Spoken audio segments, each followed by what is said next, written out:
Hi everyone! Now that the dust has settled on the season 1 finale of Pluribus, I think it's a good time to start looking ahead at what could be coming in season 2. My name is Sasha, this is my prediction and theories of season 2 of Pluribus.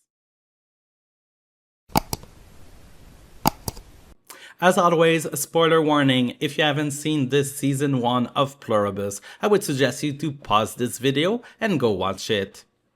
Alright, it's not a secret from season 1, we know that the others are trying to convert, at least for lack of better word, the people who are immune.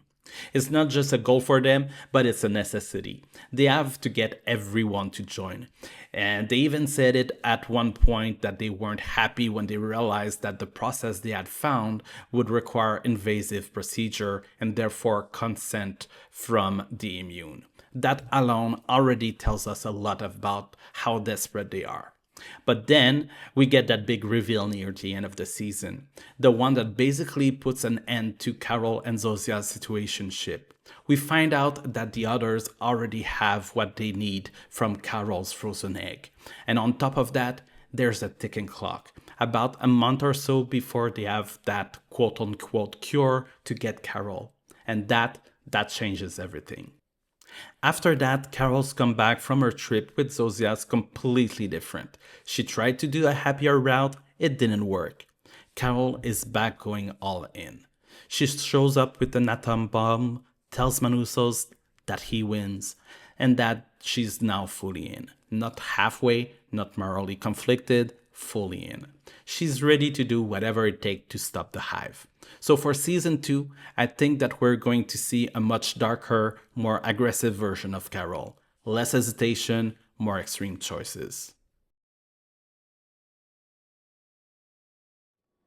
We already saw a hint of this in the final episode, but I really think that Manusos has found something big. Using radio frequencies, he may have discovered a way to pull someone back from the hive.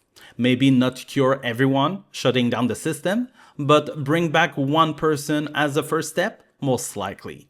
If that's true, I think that season 2, they will test this on one single subject first. And the most obvious choice would be Zosia. What happens if Zosia come back? From there, I see two possible paths. First option, it works perfectly. Zosia's come back, she's herself again, and that becomes proof that the hive can be reversed. Then, the season becomes about trying to scale that solution and figure out how to save everyone. The second option, it still works, but not emotionally. Zosia comes back, but she's not thankful. Because from her point of view, she was in a place of peace, total happiness, no pain, no doubt. And suddenly, she's ripped out of that. Another big question is, what about her memory? Would an unjoined Zosia remember her time in the hive? Would she remember what it felt to be part of it? And if she does, that could completely change how she sees Carol and the whole situation. I'm also pretty sure that we're gonna see a lot more of Mr. Diabete in season 2.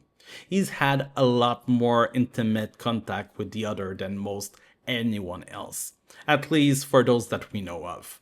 So it wouldn't surprise me if sooner or later they find a way to get to him too. And if that threat becomes real, I can easily see him going to Carol for help. He might not hate the others, but after getting a taste of having everything he ever wanted, I don't think he'd be ready to lose all of that.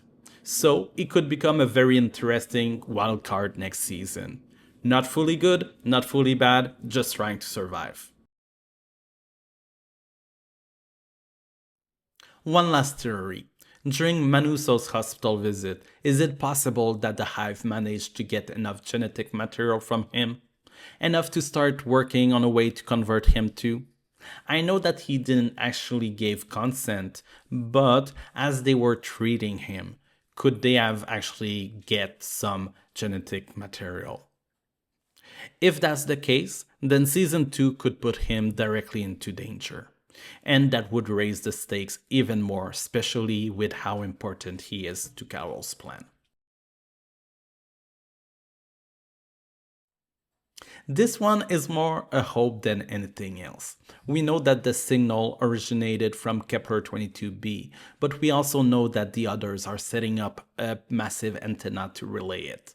So, in season 2, I hope we'll learn a lot more about the signal. Did it really came from Kepler 22b, or that was just one of those relay? Before I wrap things up, I do want to give a quick congratulations to Racey Horn, who won Best Actress in a Drama Series at the Golden Globe for her role as Carol Sturka.